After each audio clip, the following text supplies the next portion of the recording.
siguro may ilang linggo na, no? Nabalita, pumanaw na rin si Lito Legaspi.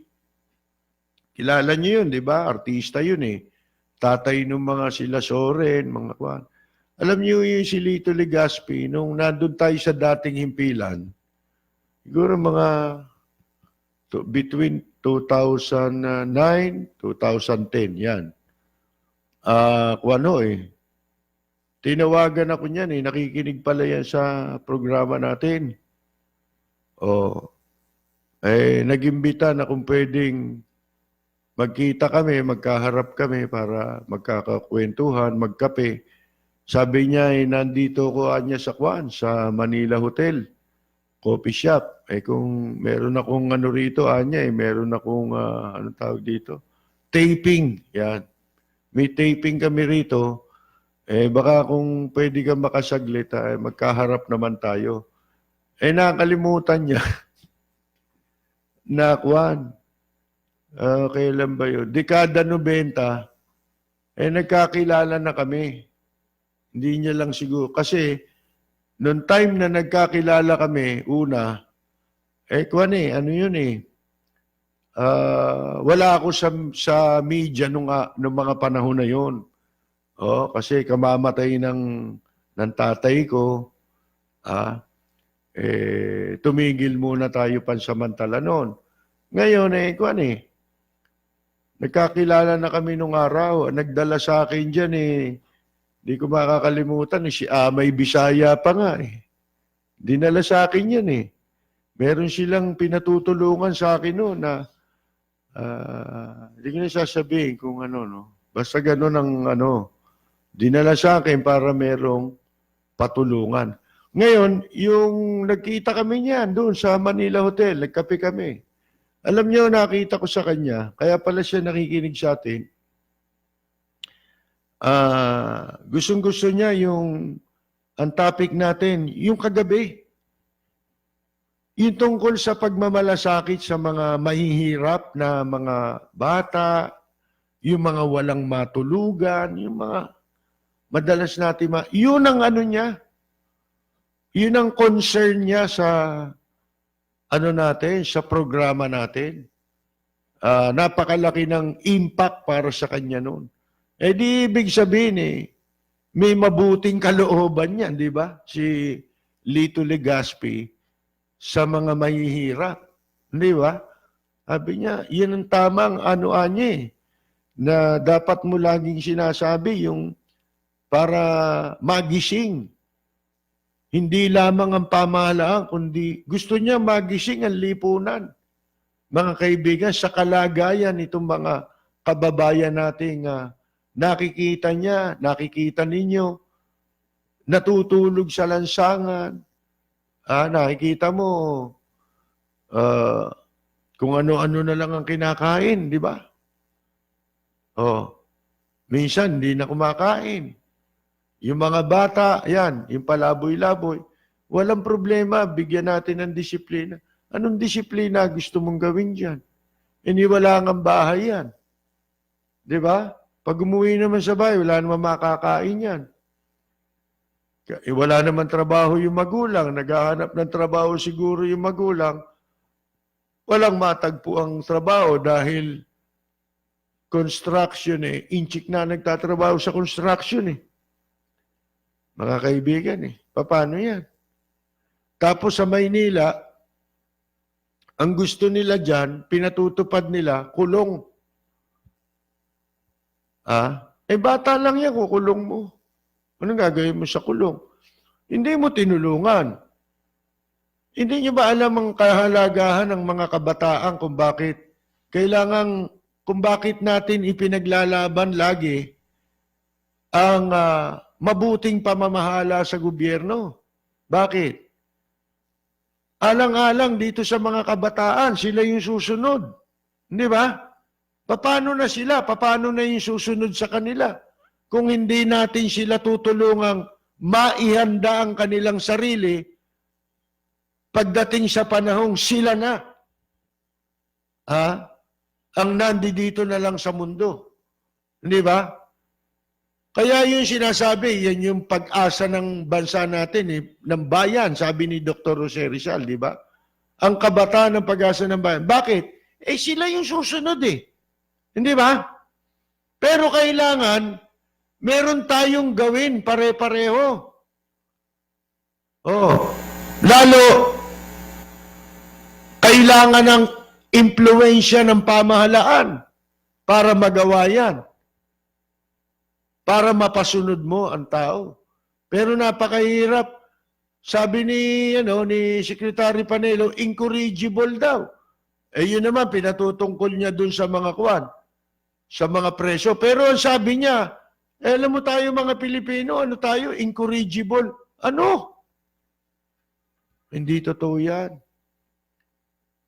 Marami dito di ba? Merong mga... Pag nakarating sa ibang bansa, ba't sumusunod sila? Di ba?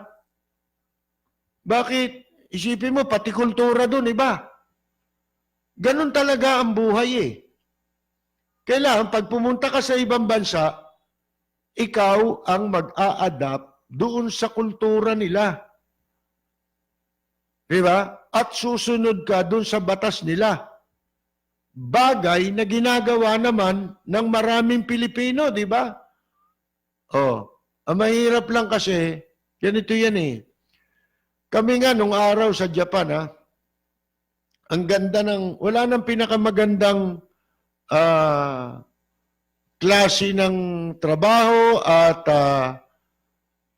bansang pwede kang puntahan. Mula noon hanggang ngayon, hanggang sa panahon na bago na baboy, yung entertainment kuha natin program sa Japan. Di ba? Pero inabot ko yung panahon na kuwan Ang tingin sa iyo ng mga Hapon doon mataas pa foreigner nga dating mo ron nakatayo lang kami sa karsada, nagkukwentuhan lang kami. Pag may napadaang Hapon napapalingon, naghihinto pa Mga ano kayo? Foreigner kayo? Taga saan kayo? Taga ano kami? Pilipinas. Huiripin. Sasabihin nung Hapon. Huiripin ka. Hiripin. Yung nga iba, hiripin Ngayon, di ba? Ang taas na Ito yan Ngayon, medyo gumanda na di ba? May mga panahon kasi sa Japan na pumasok doon yung mga taga-probinsya na rito. Galing ng probinsya. Sip mo napunta ng Japan. Di ba? Culture siya kabuti nun. Bakit? Kasi nung araw, hindi pa ganito kaunlad ang Pilipinas. Hindi ba ngayon, pagka pumunta ka sa Cebu, nung araw, probinsya yan, di ba? Pag pumunta ka dyan, artista ka na. Taga Maynila ka Di ba? Artista na dating mo dyan. Pagkakaguluhan ka na ng mga kapitbahay dyan, ang pupuntahan mo. Di ba? Kasi hindi pa masyadong sibilisado. Urbanized. Di ba? Kaya nung araw, yung ganong klase ng mga taga-probinsya, biglang pupunta sa Aqua, magkakaroon ng culture shock ngayon.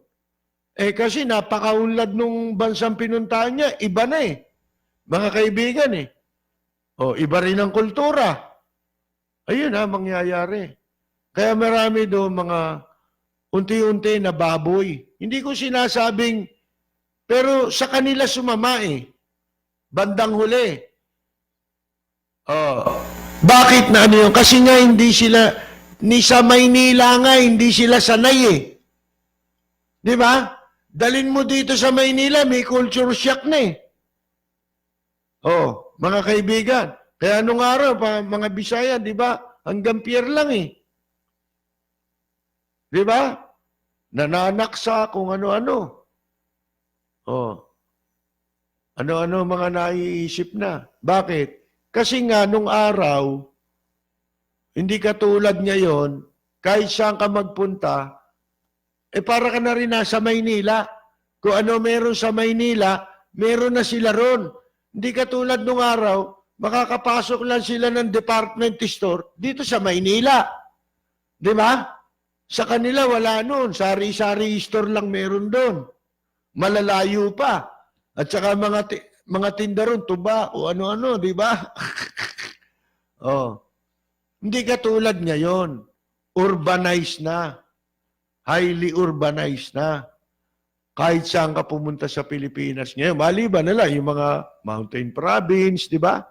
Talagang dapat i-preserve pa nga yun eh, di ba? Oh, dahil mga kuha natin yan eh. Dapat talaga may mga naka-preserve na ganyan. Pero, mga kaibigan,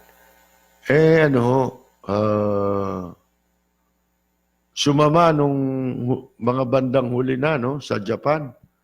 Yun yung mga, kung ano, masasama na ginagawa. Diba? Sa mga kababaihan dun sa Japan.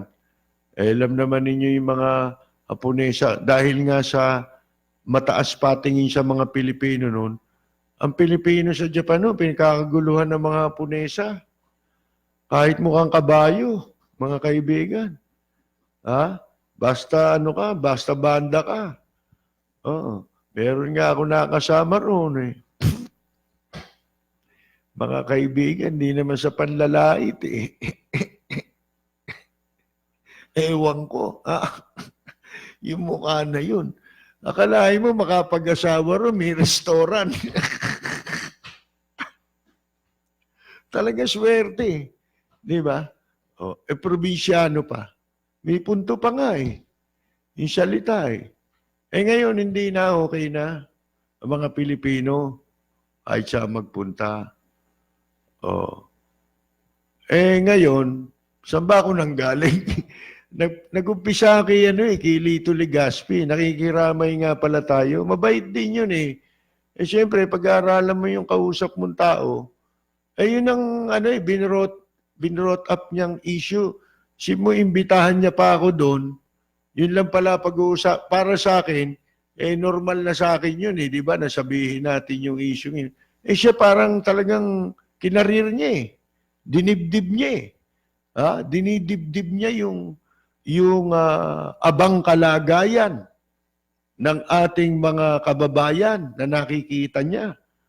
Kaya very supportive siya rin sa mga sinasabi raw natin sa ating programa. Pumanaw na pala late ko na balitaan mga kaibigan, tsaka hindi naman napabalita na pagkatapos kung saan ibinurol o ano na nangyari. Basta tayo'y nakikiramay sa pamilya ni Lito Legazpi. Yun naman kay Jojit Paredes, ano ba meron doon? Na-meet ko rin nung araw yan eh. Mga late 70s. Doon sa Baguio. Nga pala sa Baguio. Doon pa sila tumuloy, naimbitahan ako ron eh. Yung bahay ng Department of Tourism doon sa Baguio. Yun. Natandaan ko. Galing ako ng Japan, naimbitahan ako ron, nag-lunch. Dala-dala ko yung gitara ko eh. May gitara din siya. Pinagpapalit niya sa akin yung gitara niya na imported naman. Japanese din. Kaso, mas maganda yung gitara ko, mas mahal. Nung araw, di ba? At saka darating ko lang nun eh. Kabibili lang nun eh. Mga kaibigan, di ba? Pero naging okay naman kausap, mabait naman, di ba? Nababanggit lang natin. Meron pa mga iba na mga nakamatay Hindi natin, may banda pang namatay eh. Kamakailan eh. Yung yata eh, bukalista ng Dinosaurs. Yung Beatles yun eh, di ba? Pilipinas nung araw, di ba? Dinosaurs. Namatay na yung nila, yung vocalist nila. Sino pa ba? Wala akong maalala ngayon. Yun lang, tatlo kanina naalala ko. Sabi ko, nakalimutan kong ipaalam sa publiko. Baka kasi meron din mga nakakakilala sa kanila na para mabalitaan naman nila, no? Na wala na. Si Lito Legaspi, Jojit Paredes, tsaka yung, nakalimutan ko pangalan yung bukalista ng bandang Dinosaurs. Unahin ko na ho ang pagbati dun sa mga may kaarawan ngayon, ha. Birthday pala ngayon, no, nung pamangkin ni Oscar De Jesus, ha, diyan sa California. Happy 46th birthday sa kanyang pamangkin na si J. Jose. Oh, happy birthday, ha. Happy 46th birthday, J. Jose ng University of Southern California, Department of Public Safety. Tama ba yun? Ha? Ewan ko kung tama ako, ha? Oo, yun, birthday niya. At yung apo ni Carolina Luge na nandyan naman sa sila sa Pisa, Italy. Oh, si Marion Jaden, ha? Apo yan ni Carolina Luge, birthday niya ngayon. At dahil birthday nila ngayon, narito ang ating pagbati. Para sa nagdiriwang ng kanilang karawan, happy birthday, ang bati ko, ang bati namin sa iyo. Nawa ay lumigaya ka.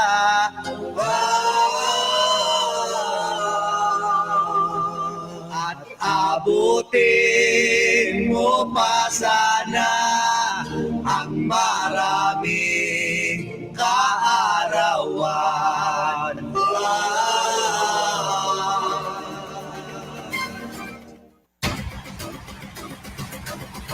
Bakit hindi ko yata na-miss mo yung happy birthday, no? Matagal kang matagal kang nawala si Idol eh. Oh, busy rin sa kabila eh. Bueno, mga kaibigan, si Rosemary Victoria naman, mukhang di ko napapansin nanonood sa live streaming. Saka ba lumipat ka na ba sa Sky Cable? O sa TV Plus? Si Ledge Chulbo, nanonood po sa atin, musician din niya, kung di ako nagkakamali, dyan po sa Rizal, ano? Si Raul Villanada, si Tina A. Rodriguez, nanonood from Winnipeg, Canada. Si Edwin Angara, mula po naman sa Down Under, sa Perth, Western Australia. Si Baikong Kamesa Mua. Si Leofin Tanaleon ng Ontario, Canada. Si Francis Rodriguez, ang tropang Barberia. Si Carolina Luge, nabati na natin, pati yung kanyang apong may birthday. Si Ella Gonzalez, ayan. Si katropang Jundi Valencia, nanonood po. Actor yan singer, actor. Hindi ko lang alam kung marunong to ng action Yung mga pang SOS, tumatumbling, mga si Jundi, naka-Amerikana, tumatumbling. Si RJ Rivera, nanonood.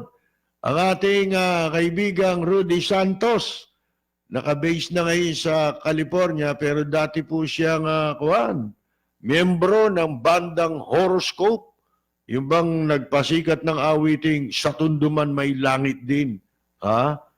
Rock band yan Si Jerry Grad ng California, katropa natin yan, Si Carmela Torres Balcos, mga katropa natin. Si Carol Torres Brihiño, nakatropa natin, nanonood din. Mirna Guillermo ng Florida.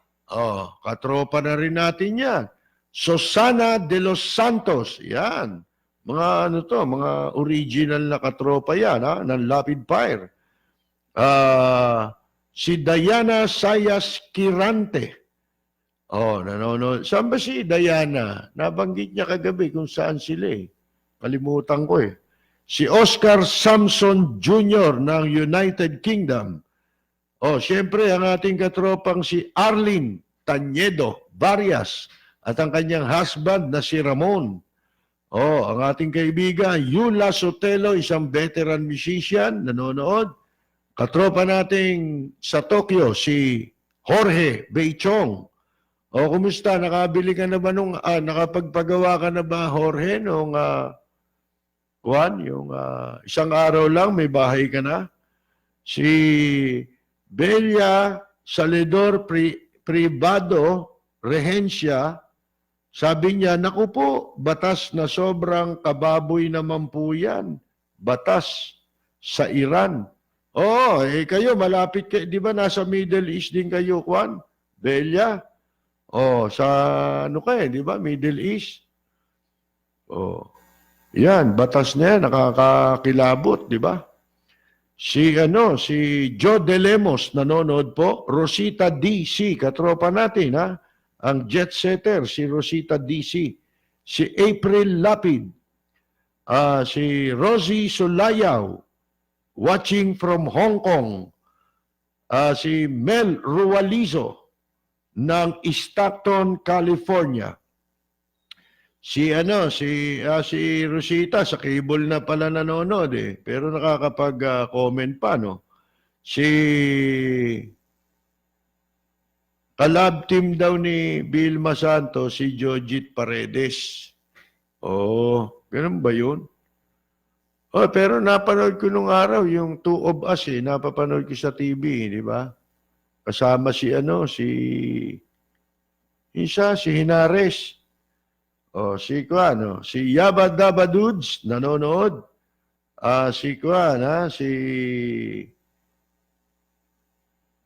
Yung kapartner ni Ronnie Hinares, bata ka pa, kaper sila page, si Ronnie Hinares, lumalabas pa sa teleserye. Oh, yung kapartner niya yun. Si Gina yun, nanonood. Si Rakyu Gia, watching from South Korea. Oh, kilala niyo ba si Benji? Nandyan, sa South Korea. Si Magdalena Dada Dumlao, ito po'y the Rhythm of Three, mga kasamahan natin sa live jamming. Si Kamaita Basilio ng Geneva, Switzerland. Ang Muslim po, ganyan ang batas. Karumal-dumal, nabibili po nila dangal ng mga kababaihan. Okay na nga yun apat o ilang asawa. Pero kasali anak, 13 years old, pwede na. Naku, sus Mariosep. Oh. Sabi ni Yula, mabait pala si Lito Legaspi. Oo naman. Mukha lang kontrabida sa pelikula, pero mabait, di ba? Ibig sabihin ng tao naman minsan nga akala mo masamang ugali, di ba? Yun pala, pagka naging kakilala mo na, pag nagkaroon ng pagkakataon, magkakilala kayo, makikita mo kung saan yung kabutihan ng tao di ba? Dapat kasi minsan, yun din ang hahanapin mo sa tao, yung mabuti. Di ba? Hindi katulad ng mga politiko, puro masama Wala kang makitang mabuti. Lalo na, isipin mo, pinag-uusapan tong heinous crime, ibalik ang bitay. Tawag mo rin sa pork barrel, di ba heinous crime yun? Mga kaibigan. Birthday pala ni Erica Balcos. Anak ni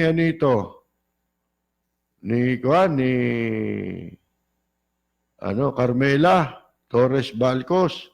Batiin natin. Isa pang bagsak dyan para kay Erica Balcos. para sa nagdiriwang ng kanilang karawan. Happy birthday, ang bati ko, ang bati namin sa iyo. Nawa ay lumigaya ka.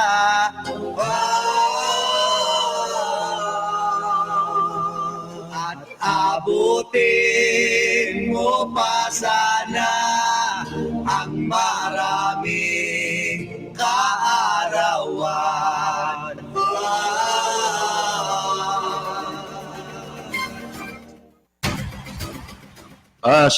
Nanonood din sa atin ang idol natin nung araw, mga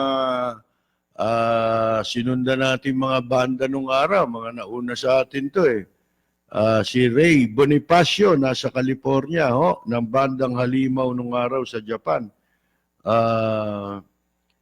Ewan ko lang kung nakasama pa si Ray dun sa, sinamaang grupo ni Gigi, yung Pink and Purple, dito sa Wells Fargo nung araw.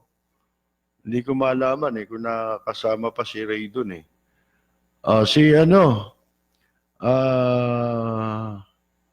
Binabati rin natin yung apo ni Mirna Guillermo, si Jonathan Guillermo ng Massachusetts Medical University sa Boston, USA.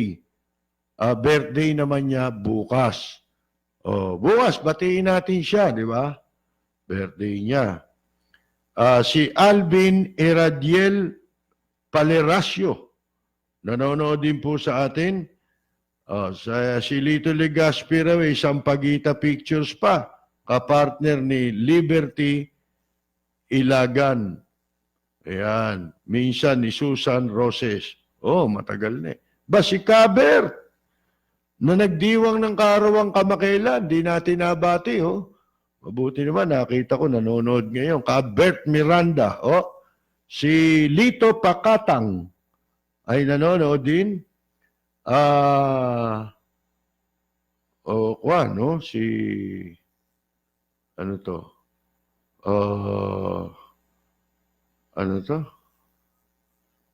Gary Man ng Tokyo, Japan. Hindi ko alam kung sa Tokyo pa rin siya. Sabi ni Jumperin, mataas tingin sa atin noon time ni Marcos Capersi. Alam niyo ba? Ito merong time na pumunta akong Japan, napatay na yata si Ninoy nun eh. Bumisita ako rin sa matagal ko ng kauna-unahang naging employer ko roon, pinasyalan ko. Pagdating ko roon, may isang Pilipino. Kakwento kami, kumusta sa Maynila, ganyan. Alam mo niya, sabi ko, medyo magulo nga, ganyan. Sabi, alam mo, pag si Marcos nawala sa Pilipinas, hindi na ako pupunta sa Pilipinas. Hindi na nga nagpunta, mga kaibigan. Simula, ang mga, ewan ko kung bakit ang mga Hapon mababait sa kay Marcos, mga kaibigan. Nung panahon na nilalait si Marcos sa ibang bansa, ang mga Hapon hindi. Mabait sila kay Marcos. Hindi ko lang alam kung bakit. Isa sa mga nire-respeto ng Hapon, Laurel. Yan, yung angka na yan, mga kaibigan. Si Philip Glenn Araw, nanonood din po, matagal na rin natin itong katropa sa Lapid Fire. Maria Dolores Santos, naniniwala pa rin po ako na ang kabataan ng pag-asa ng bayan.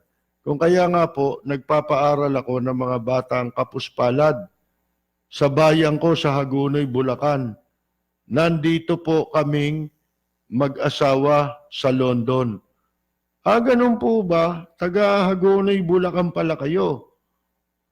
Si Ginang Maria Dolores Santos.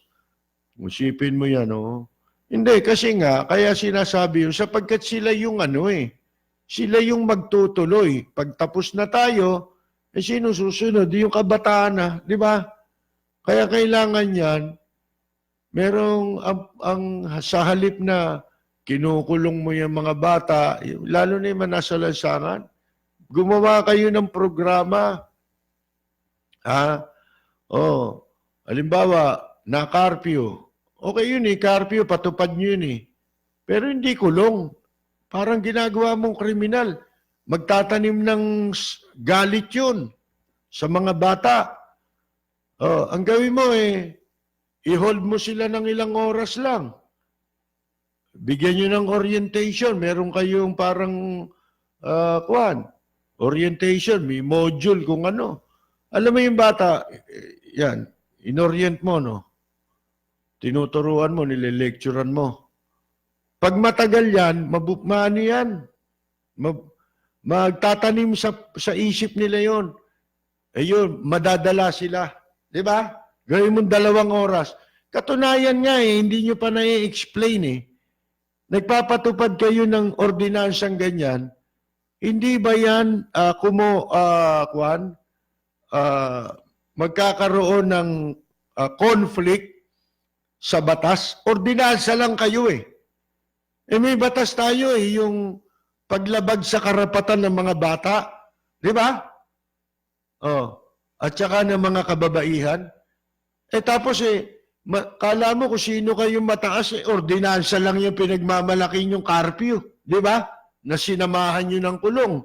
Wala ba kayong lalabaging batas doon? Yun ang tanong. Di ba? Salamat doon sa taga London, si Maria Dolores Santos. Si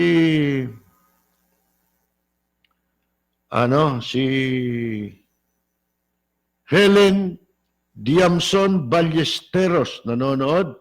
Si Ariel D. Kabawatan, ang experience ko sa Hapon, super bait niya mga yan, pag under mo sila. Pero yung mga Pinoy na empleyado nila, malulupit siya mga yan. Hindi naman.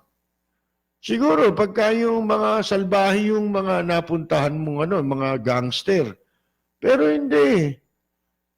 Ay, katulad ko, halimbawa, yung panahon namin, solo, bumibiyahe ko solo, gigitara, kumakanta. Ay, mga maliliit lang na bar yung kinakantahan ko. Yung may-ari, nagiging kaibigan ko yung employer ko. Bakit? Sipo mo, naka-Amerikana kami araw-araw.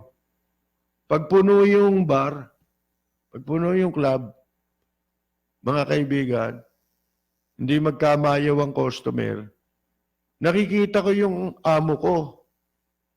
Mag-uubad ng Amerikana, ilililis yung kamisi dentro niya, nakakurbata pa, naguhugas ng pinggan.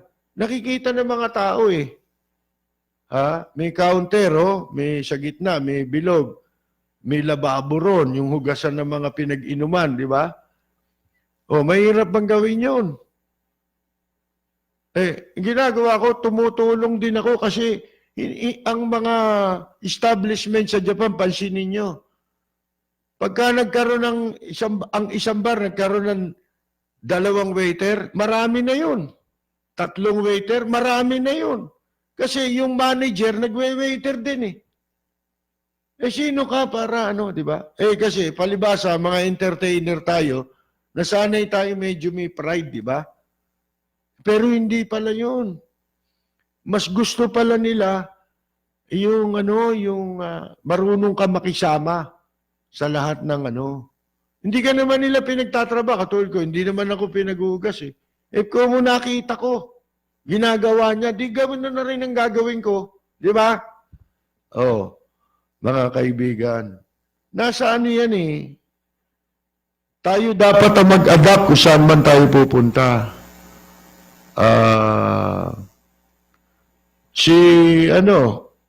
Sabi ni Rudy, magandang mga law ng Japan na ibinabalik dito sa Amerika. Ginagaya rin, di ba? Gayahin natin yung maganda, wag yung masyado tayo makakasama sa atin, di ba? Noon naman, maliit pa ako kapag makakita ng Tagalog, taga Manila, maganda sila. Ano kaya ibig niya sabihin nun? Si ano ho, ha? Kuwan ho, si Benny Supan ng Australia sa Sydney, nanonood po sa atin. Si Emmanuel Celso ng Rancho Cucamonga, California. Oh. Si ano ho, Kabert nga pala, last week ay dumanas ako ng tungkol sa cyber libel na issuean ako ng warrant kahit hindi pa dapat. Nagpiyansa siya. Sige, punta ka dito, Kabert, bukas. Si Oscar De Jesus ng California, katropa natin. Si Brenda Espeleta, every 3 blocks in Japan you can see police station, but no one inside, but people behave and very disciplined. Streets narrow, but drivers follow traffic regulations. Tama ka, isa lang minsan nagbabantay doon, yung isa pa nagbabantay, lakad ng lakad yun. Ang tawag doon, kobang. Yung mga, parang maliit na presinto, di ba? Kobang ang tawag doon.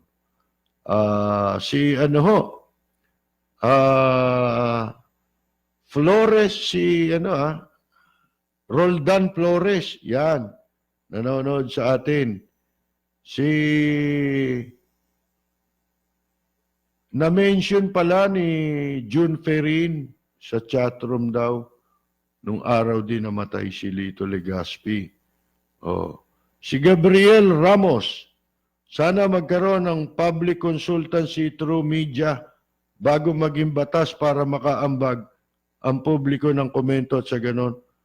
Wala nang mga ganyan ngayon. Yung public hearing, di na nilirespeto ng mga mambabatas yan. Yung kinukonsulta yung mga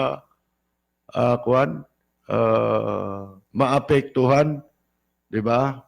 Para mas mapaganda yung batas. Wala na eh. Kita ninyo yung GCTA, na bigla tayo, may batas palang ganon. Pagkatapos, tinarantado naman yung IRR, yung Implementing Rules and Regulation. Si Larry Atanasio, Hector Ponasier ng Austin, Texas, doon nanonood sila, no? Si Silvio Lugarte, si Paul Mendoza, ayan, si Leofin Tanaleon, si Annabel Tashiro na isang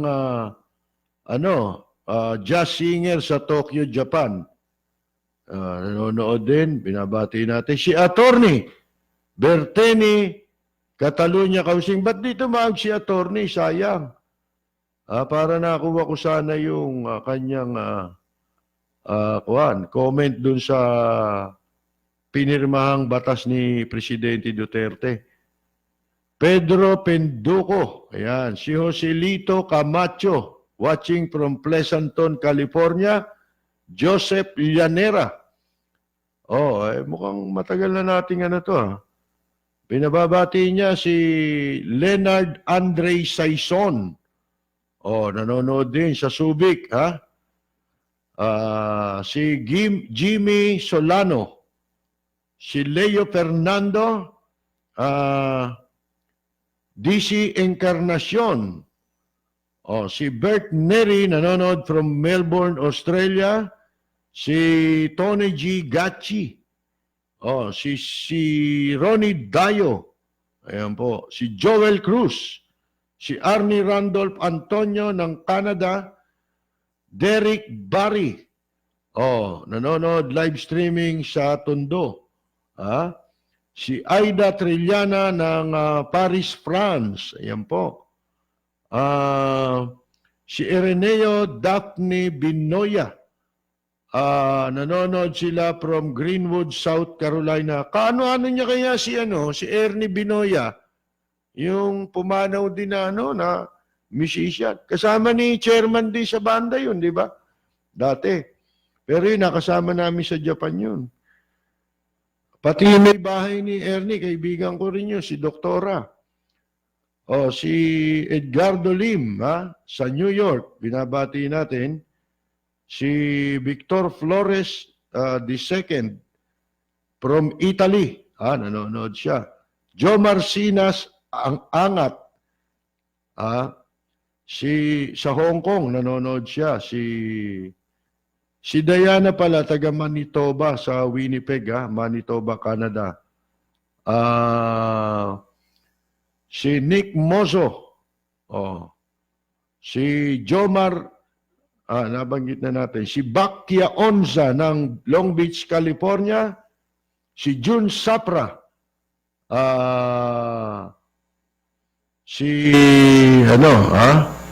John Paul Sapra, yun. Si Rogel Angie Matanggihan ng Vancouver, Canada. Ang batikang broadcaster, si Ginoong Purel Salvo, nanonood sa atin from California. Meron din siya sa Facebook, panoorin nyo rin yung kanyang live streaming. Pero wala na po tayong oras.